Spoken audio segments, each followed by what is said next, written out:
नमस्कार, आप देख रहे हैं रियल एक्सप्रेस। देश दुनिया की बड़ी खबरों में आपका स्वागत है। मैं अंजना आज के मुख्य समाचारों में बात करेंगे, लेकिन मुख्य समाचारों की ओर बढ़ने से पहले एक नजर सुर्खियों पर। दिल्ली से लेकर यूपी राजस्थान तक हीट वेव का अलर्ट। बिहार समेत इन राज्यों में आंधी के साथ बारिश की चेतावनी। जाने आईएमडी का अपडेट। तो हम अपना धर्म भूल जाते हैं, वक्फ कानून पर सुनवाई के दौरान सीजीआई ने क्यों कहा ऐसा? वक्फ कानून पर सुप्रीम कोर्ट से मिलेगी सरकार को राहत या लगेगी रोक? जाने सुप्रीम सुनवाई में अभी तक क्या क्या हुआ। रॉबर्ट वाड्रा से आज भी पूछताछ करेगी ईडी। मनी लॉन्ड्रिंग के तीनों मामलों में जल्द आरोप पत्र दाखिल कर सकती है जांच एजेंसी। सपरिवार भारत आ रहे हैं। अमेरिका के उपराष्ट्रपति वेंस टैरिफ पर होगी बातचीत। बच्चों के साथ जाएंगे आगरा। ये तो थी सुर्खियां। आप चलते हैं बड़ी खबरों की ओर। दिल्ली एनसीआर समेत देश भर में मौसम का मिजाज एक बार फिर बदल गया है। कहीं गर्मी से बुरा हाल है तो कहीं आंधी बारिश का अलर्ट जारी किया गया है। इस बीच मौसम विभाग ने मौसम को लेकर लेटेस्ट अपडेट जारी किया है। उत्तर और पश्चिम भारत में भीषण गर्मी और लू का प्रकोप जारी है, जबकि पूर्वोत्तर और दक्षिणी राज्यों में बारिश और आंधी की संभावना है। दिल्ली एनसीआर के मौसम की अगर बात करें तो आज से लेकर 20 अप्रैल तक लगातार 20 से 30 किलोमीटर प्रति घंटे की रफ्तार से हवाएं चलती रहेंगी। दिल्ली का अधिकतम तापमान 41 डिग्री जबकि न्यूनतम तापमान 26 डिग्री सेल्सियस रहने का अनुमान है। सुप्रीम कोर्ट में कल वक्फ संशोधन कानून 2025 को लेकर सुनवाई हुई। सुनवाई के पहले दिन ही बहस लंबी चली। मुख्य न्यायाधीश संजीव खन्ना, जस्टिस संजय कुमार और जस्टिस केवी विश्वनाथन की बेंच वक्फ एक्ट 2025 को चुनौती देने वाली याचिकाओं पर सुनवाई कर रही थी। वक्फ संशोधन अधिनियम पर सुनवाई के दौरान प्रधान न्यायाधीश संजीव खन्ना ने बुधवार को कहा कि जब हम अदालत में बैठते हैं तो अपना धर्म भूल जाते हैं।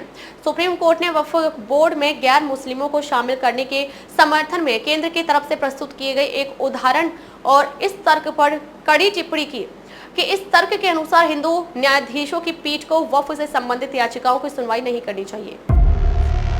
देश की सबसे बड़ी अदालत में वक्फ कानून को लेकर बुधवार को सुनवाई हुई, जो करीब 70 मिनट तक चली। इस दौरान वक्फ कानून को लेकर सुप्रीम कोर्ट की टिप्पणी ने केंद्र सरकार की मुश्किलें बढ़ा दी हैं।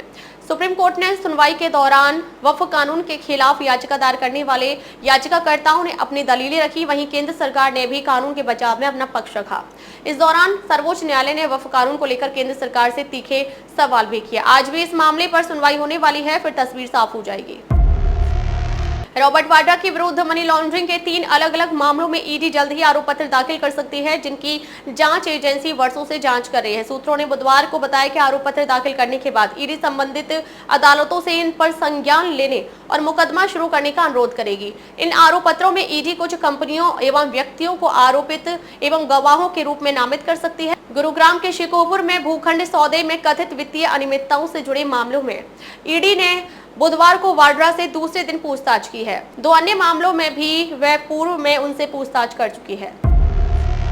18 से 24 अप्रैल तक के इस दौरे में वेंस दंपति भारत के बाद इटली के दौरे पर जाएंगे। अपने भारत प्रवास के दौरान वे प्रधानमंत्री नरेंद्र मोदी से मुलाकात करेंगे और संभवतः टैरिफ के मुद्दों को सुलझाएंगे। सूत्रों के अनुसार वेंस दंपति अपने तीनों बच्चों इवान, विवेक और मीराबेल के साथ भारत आएंगे, जहां वे नई दिल्ली के अलावा जयपुर और आगरा का भ्रमण करेंगे। दिल्ली स्थित अमेरिकी दूतावास के अनुसार उपराष्ट्रपति हर एक देश के नेताओं से वरीयता के आधार पर साझा आर्थिक और भू राजनीतिक विषयों पर चर्चा करेंगे। कैसे लगे समाचार कमेंट करके जरूर बताएं। वीडियो पसंद आए तो लाइक करें। देश और दुनिया की बड़ी खबर के साथ अपडेट रहने के लिए हमारे चैनल को सब्सक्राइब करें। अब तक ले बस इतना ही, फिर मिलते हैं कुछ ऐसी ही बड़ी खबरों के साथ। तब तक ले नमस्कार और देखते रहिए रियल एक्सप्रेस।